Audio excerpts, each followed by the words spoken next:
Ever felt frustrated being told PMS, heavy bleeding, and cramping are just normal parts of life? You are not alone. I loathed my monthly cycle for decades. That all changed when I earned 3 health coaching certifications discovering something incredible. Your period is vital. It is an outward sign of your inner health, and it holds the key to unlocking your full potential. I've been there battling heavy, painful periods, and I turn them into cycles with minimal PMS and cramping. Today, I'm on a mission to share that information with you. Pour a cup of your favorite drink, get comfy, and grab your headphones as we embark on a candid and empowering journey of self-discovery.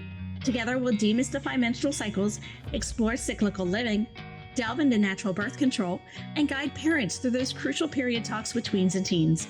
It's time to break the taboo around menstruation and embrace the wisdom it holds. I'm your host, Heather Allmendinger, and this is the Embracing Flow podcast.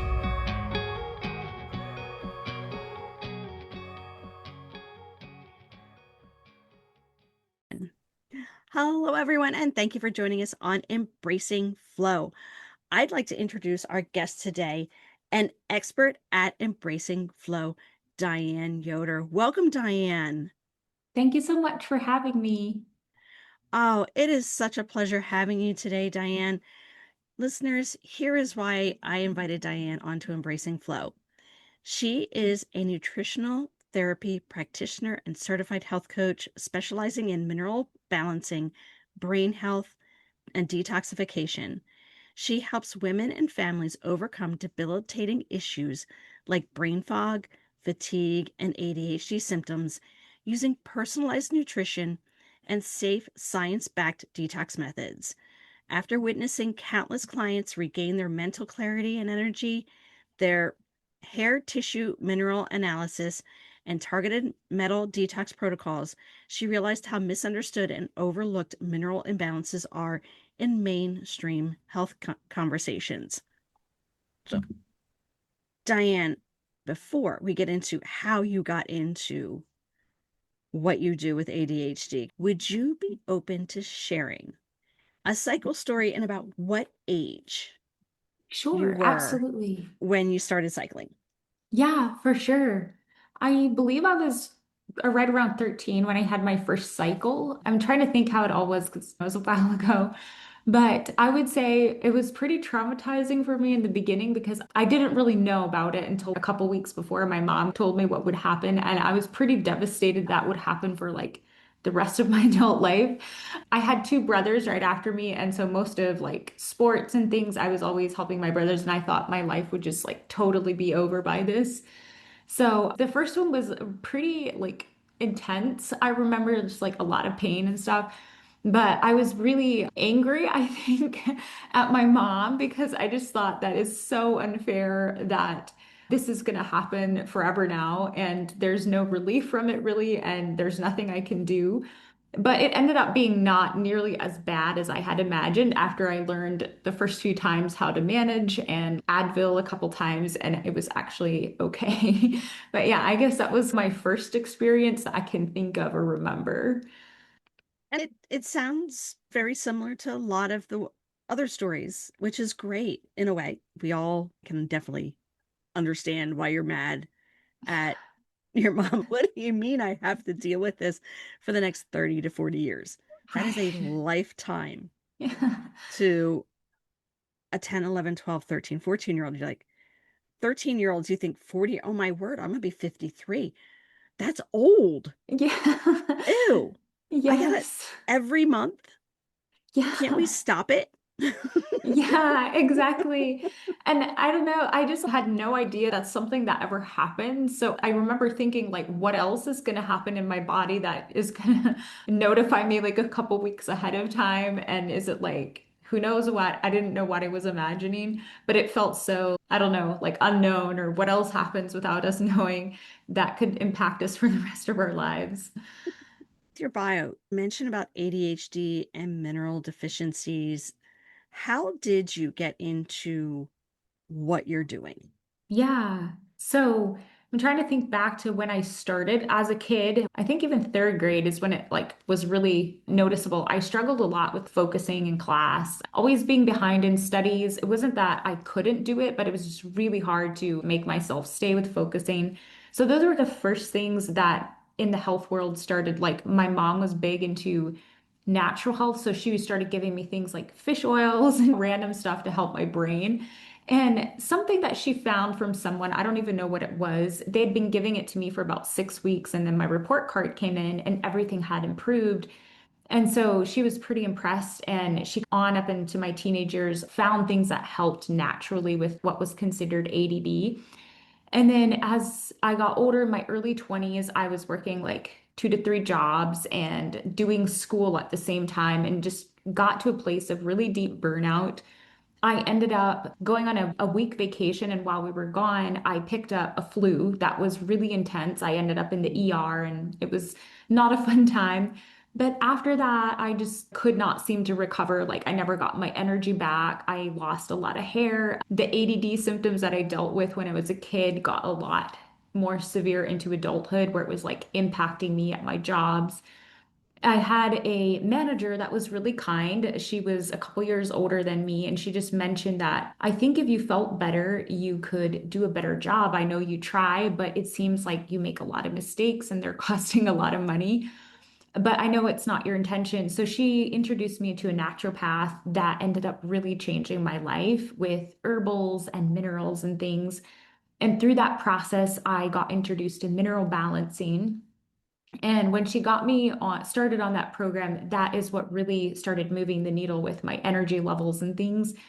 So I decided to become a practitioner myself to help other people the same way I was helped. So I guess that's how I got into it, or yeah, the longer version of how I got into it. Yeah. I love how we got into where we're at is from our personal experience or somebody close to us. Yes. You had mentioned minerals and mineral deficiency and the nutrition. In your bio, there's the mention of the HTMA or the hair tissue mineral analysis.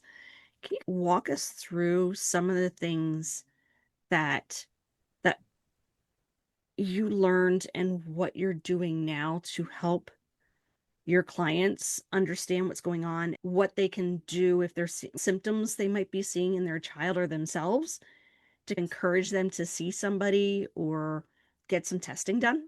Yeah, the hair tissue mineral analysis test is actually it's just a small sample of hair, so it's a very easy test to perform. One of the reasons we love it so much because it can be done at home. It doesn't require getting pricked by a needle or anything.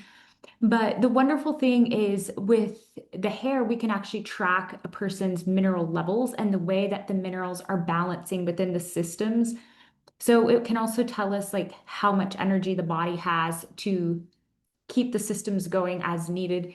And then with that test, we can also see things like heavy metals. So with minerals, there's just interesting component where metals will actually take the place of a mineral if we don't have enough minerals. And those metals, they essentially keep us alive because they're there using the mineral transporters, but it's not what's supposed to be there, which can hijack neurotransmitters, cause things like racing thoughts or depression and anxiety.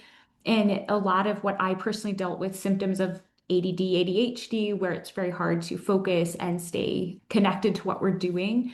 So, with the test, a lot of people I work with end up being younger kids and moms, is just a field that I got into. But with the test, we essentially look at how we can help those minerals balance together. So it's not necessarily about just bringing in a whole bunch of something that's low, but helping them balance together to bring homeostasis throughout the body, which will then help the brain work better and help the adrenals and energy systems be able to function as they're designed to function. And throughout that process, the body will then eliminate some of those heavy metals so that they're no longer aggravating the systems, and minerals can be in the place of the metals to do the job properly as a body was designed to do.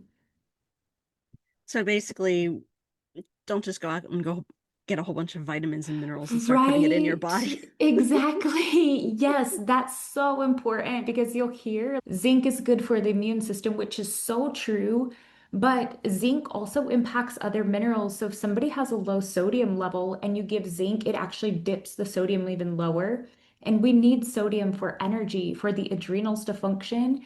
So if you give zinc to somebody that already has a low sodium level, you can potentially make their energy worse or cause more fatigue long term. So one of my own imbalances was actually high copper levels and a really low potassium, which causes low energy. And for that specific case, we wanted to use specific minerals that will help all of them balance, not just raise the potassium on its own and bring down the copper. And yeah, it's all about balance, essentially. As I'm over here like scribbling notes, like I did not know that zinc lowers sodium. Yes, I yes. I didn't realize that, and that you said copper lowers potassium. Yeah, exactly. And copper, interestingly enough, is a really big problem nowadays in young women because conventional like birth control tends to raise copper, which will also raise estrogen and bring it out of alignment with progesterone. So a lot of it can actually be passed. If a mom is really high in copper and gets pregnant, that can get passed to the child. And high copper in the tissue, not only does it mess with our hormones, but it also messes with the neurotransmitters that can mimic symptoms of ADD and ADHD. But when we're pushing that much copper, we don't want to push so much that all those symptoms become so bad that we can't even function. So it's very important to do it in alignment with the other minerals so the body can handle it and do it in a way that's the body can do healing at the same time. That makes a lot of sense with the copper, because the copper IUD, there's the copper Yes. toxicity. And a lot of the individuals that I've spoken to that have the copper IUD, some of the main common side effects are heavy bleeding, heavy cramping, which are Yes. symptoms of high levels of estrogen. So even Yes. though it's considered a non-hormonal form of birth control because there's no actual estrogen or progestin in it, it's still impacting your hormones because of the copper impacting your natural estrogen. Yes, exactly. Yes. Yeah, it's such an important thing. And of course, I'm never telling somebody not to choose that as their form of birth control or anything like that. But I think it's important that there's an awareness around what someone is choosing because of the effects that can happen down the road. Eventually, what happens if the copper goes too high in the system is it'll also raise calcium levels. And when the calcium levels raise, it suppresses the metabolism, which causes adrenal fatigue. And in levels where it's raised more than 80%, it can even cause things like emotional numbness because calcium has a calming effect on the nervous system. But we don't want too much of that. So if there's too much, it can just suppress all the energy and cause this like overtiredness and almost like a numbing effect throughout the system. So yeah, I do think it's important that people are aware of the effects that can be caused by some of those things. I agree. I am definitely on the side of informed consent. Yes. So I was speaking to a lady today who her partner, he's raising a young lady who has Down syndrome, Oh, and they're trying to explain to her about cycles, and the suggestion has been put her on hormonal birth control. And I said, do your homework, look at yes. the side effects, have a plan A, have a plan B. If plan A doesn't work, what is plan B going to be? If you start on pills, what are the side effects? What are you willing to accept? What are you willing to not accept? And I love finding that. what works for you, knowing the long term and short term side effects, because it's some of it's just for when you're on it, Yeah. and some of it is extremely long term because the medication, it does suppress those natural hormones, but then it also depletes our psyllium. It depletes our magnesium. It depletes our Yes. zinc. It depletes Yes. those vitamins and minerals that you have said we need. Yes. And then the heavy metals take over. So then when you come off of hormonal birth control, our bodies don't know what to do yet. Then they try to Right. regulate and they've got it. It's so I am definitely of the informed consent. Yes. I'm not going to tell you what to do or what not to do because that's your body. Um, Yeah.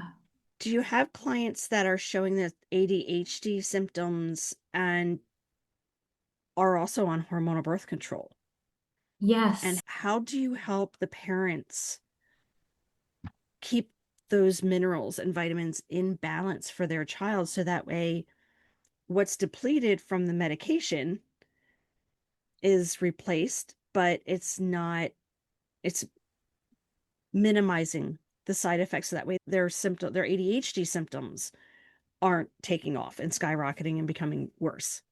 I love this question. I don't ever really necessarily like I have them work with their doctor if they're working on coming off of birth control because that's not my area of expertise.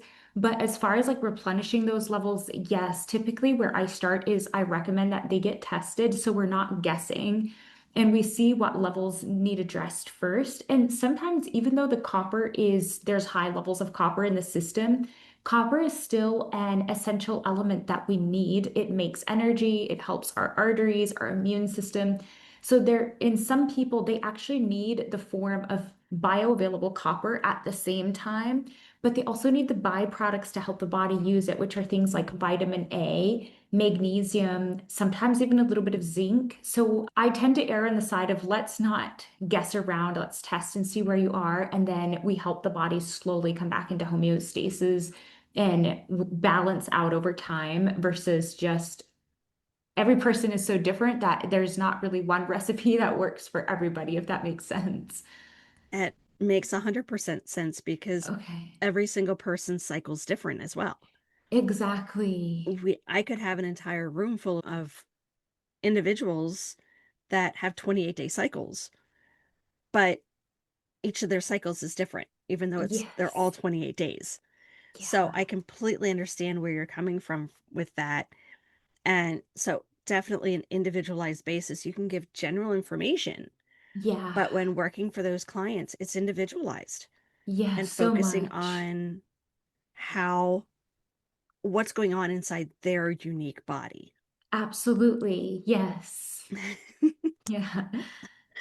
What before you do testing, do you see some symptoms of potential minerals that might be out of alignment that you confirm with testing? Yeah. What are some of those symptoms so that way if there's a parent listening and they're not quite sure what's going on with their child, they know there might be some ADHD going on, but they're not quite sure, or they might know that there potentially could be a vitamin or mineral deficiency. What are some things that can show up? What testing would you encourage that parent to advocate for their child? Absolutely. Yes. Copper kind of, we were on that conversation already. It comes up a lot. So even if a mom has a lot of copper and you get pregnant, it can pass on to baby because we pass on our minerals and metals to our children. They get dad's DNA and lots of things like that. But as far as the minerals and metals, those pass during the 9 months that they're in the womb. So sometimes children are already born with higher levels of copper, and it's really common. Just a lot of it happened more like during the 70s, where like birth control became more like it got handed out like candy and still like it's used a lot so it can even pass from like grandma to mom to current generation where the toxicity actually gets more with time. So sometimes young kids it's almost like they don't even have a chance not to have it if that's in like mom and grandma's history. And that's not to feel bad or anything. It's just information that I sometimes will use to see what might be going on. But with symptoms of high copper, some of the most common things are spaciness, like feeling like we just can't think on one subject long enough, but there might be a subject that really spikes our attention. So there's like that hyper focus where you can't really get away from it or think about anything else, which would be typical with ADD, ADHD, but it's actually also really a symptom of copper hijacking the neurotransmitters in the brain. And then there's others too, like forgetfulness, like constantly leaving things where you're not remembering. And it's like we had systems like pencils, we just buy lots of extra because that's something that's easy to replace, things like that. But it tends to be really common with that. And then as we get older, like in our teenage years, acne tends to be something that really comes up with that, like the cystic acne that tends to end up on the chin area, sometimes a little bit on the neck. And sometimes in females, this is much more common, but as their cycles do start, if there is higher copper, there'll be that heavier bleeding, sometimes more clotting, and feeling more intense, like tension around that time of the month where the week before things are a lot harder if that copper is a lot higher. So those would be some of the most common symptoms in younger kids. It often comes out more in difficulty regulating behavior because it can also mess with the calcium, which will kind of mess with the central nervous system not being able to calm down when it's time to calm down. So there's this excessive energy sometimes and hyperactivity. And sometimes that's not even expressed like in the way that we imagine. It can also happen in the brain. But that would be one of the most common in young children. I recently had a young girl who wasn't even two yet, and they had noticed that in her as soon as she started being over 6 months old, like really excessive energy. And mom actually ended up getting tested, and sure enough, like lots of high copper, which was likely past a baby. So I know I went down a few rabbit trails there, but those would be some of the symptoms I would end up often noticing, like before somebody gets tested, or some of the reasons people come to me for testing in the first place.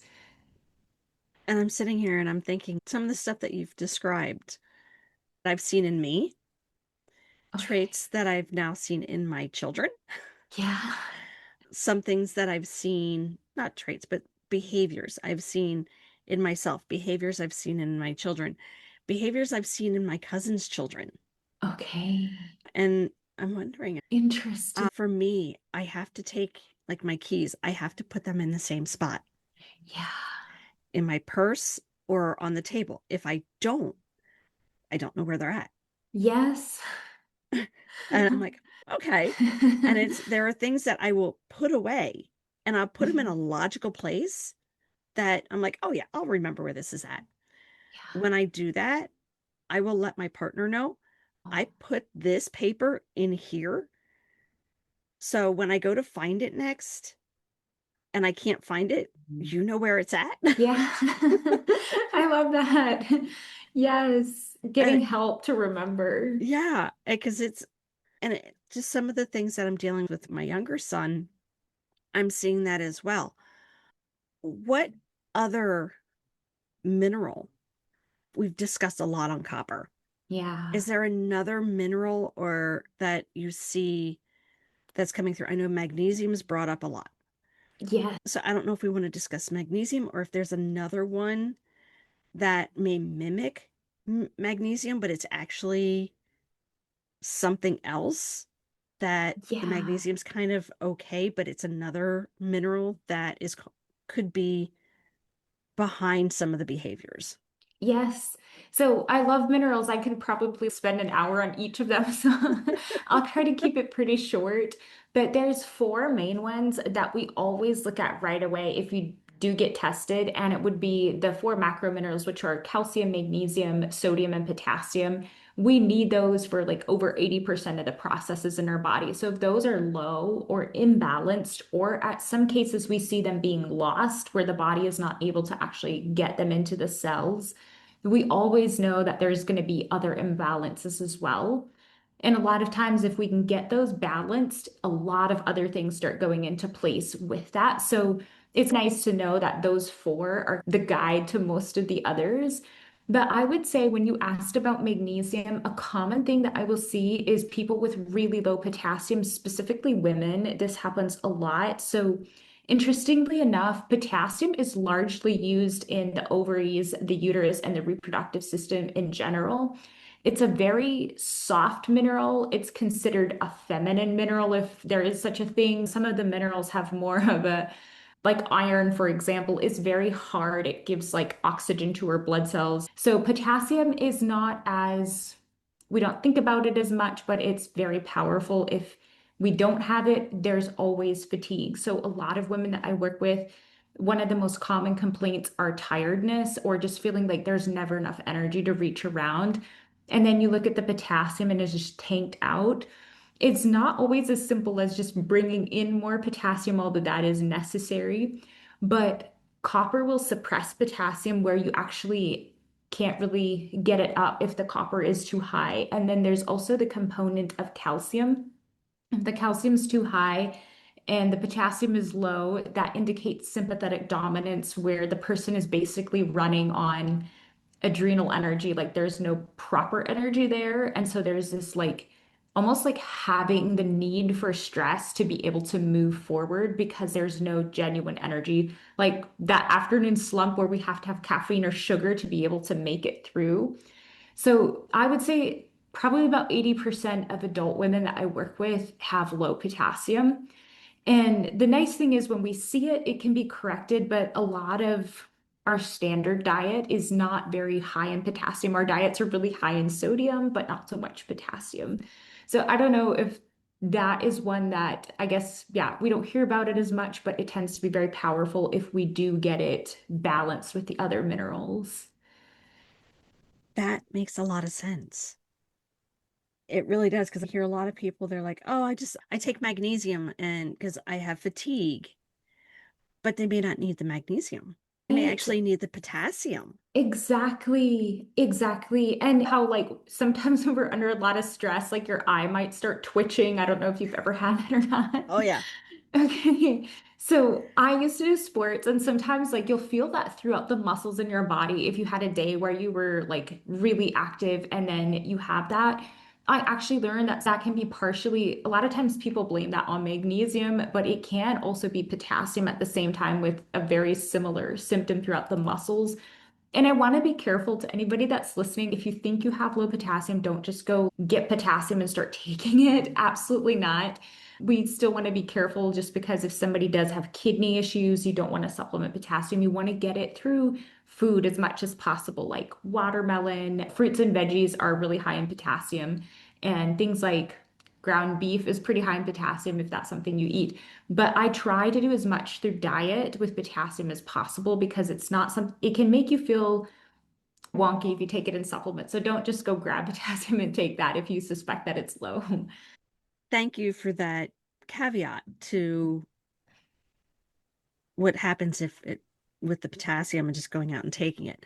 Yeah. You were saying with the potassium that you're constantly stressed out and Yes. you're just got to go. That just, it triggered in me. That is like our high cortisone. It's Yes. like our fight. We're constantly in that fight or flight mode. Yes. And I wonder, and I'm just sitting there going, okay, we talk about cortisol, and it could very well be cortisol in this, but it could also be the potassium. And that the potassium and the cortisol are just the low potassium and the side of, and the symptoms of that are just exacerbating the whole cortisol. And we're constantly feeling that having to go, and we can't rest because our body doesn't have what it needs to get Yes. back into homeostasis. Yes, exactly. That's actually really, yeah, perceptive of you to put that together because when we look at the potassium on the hair test, it actually reflects your cortisol levels. So it has an input, like the adrenal input is what regulates the potassium. So even though somebody might be getting what they need, which is very rare in today's world, the daily amount of potassium, but if their adrenals are in such overdrive, they burn through it so fast that the cells actually can't maintain it and it loses, is where we actually see a loss of potassium on the test. So I found that very fascinating that you put it together that it actually correlates because it really does for sure. Yeah. And that only part of that correlation is I'm being intentional with trying to get out of the sympathetic part of the nervous system and into the Yeah. parasympathetic, down into that rest, digest versus the fight or flight. And I'm finding ways to bring my body back into homeostasis. It's okay. I don't schedule as many meetings. I don't do as Mhm. many things. I'm not as go. I purposely start my day later Wow. so that way I'm not out the door already in high stress. Yes. And it's one of those that I've noticed when I'm intentionally doing this, my cycles are better. I'm a Yeah. lot calmer. Yeah. I react to things differently. And I'm wondering if there is that underlying potassium. I have some supplements that I use, and it just is one of those that I started adding a hydrate, a Okay. powder that has the electrolytes in it and stuff. Nice. I've noticed a slight change. I don't have the Wow. burnout. I don't Interesting. have my energy's kind of level across the board right now. And I was like, oh, okay, what's that kind of makes sense because there is potassium in there. Wow. Interesting. There's sodium in there. There's Yeah. magnesium in it, Good. but it could be that it's not exactly what I need, but right now it's improving what I have. So Exactly. it might be one of those that I reach out and then I do this hair test so that way I get what I need to be in the best health that I can be and get the minerals that I need in order for my body to continue this journey of perimenopause into menopause. So that way I Yeah. can enjoy the transition versus dreading it. Absolutely. Yes, for sure. Yes, I love that.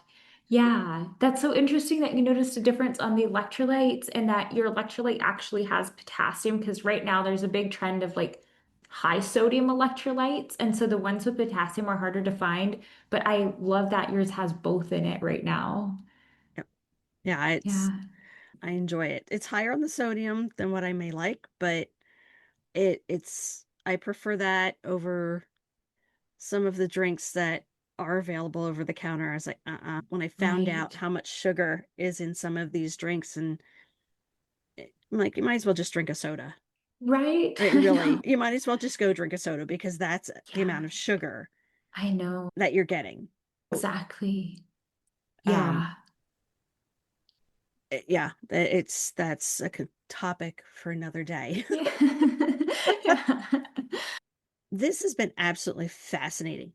Before we go, do you have any wise words of wisdom for us to take with us? Yeah, maybe I'd have to think a minute for it. I guess for myself, like when I was the most tired and it felt like I just literally did not have the energy to even make good choices, like sometimes even having the energy to cook a healthy meal so that you feel better later. That was a big struggle and it felt really like hard to make it through even like it was hard to make even good decisions with no energy. And after I was better, I realized that even small amounts of nutrients can feel like a lot of hope because they give energy to make like the choices can compound then if you have the energy to do. I don't know, just don't give up even if it's really hard. There's always something out there that will be the answer for you in that way. And there will be. It will show up sometimes in the most unexpected place. Yes, yes. And if you want to find out and you're not quite sure, reach out to Diane. Get a test, see what's going on. She'll put you in a better place. Yeah, for sure. Thank you, Diane, for taking us on this enlightening journey into ADHD and minerals and how they impact us, Yeah. but that have the neurodivergence, but also some of the symptoms that go along with it, but we may not have the diagnosis. Yes. Yeah. All the links can be found in the show notes. So thank you, listeners, for spending your time with us today. If you found a nugget of wisdom or a moment of empowerment, our mission is accomplished. Do you know someone who could benefit from this information? Please share Embracing Flow with them. In every phase, embrace it, love it, crown it, and be vividous. Talk to you soon. Thank you so much for joining us today. If you enjoyed this episode, please follow the show, submit a rating and review, and share it with your friends. Visit my website, embracingflowpodcast.com, to receive your free guide on 4 ways to decrease PMS. The link is in the show notes. Information shared on the Embracing Flow podcast is for educational purposes only. It does not constitute medical advice. Until next time, love hard, laugh often, and always be vividus.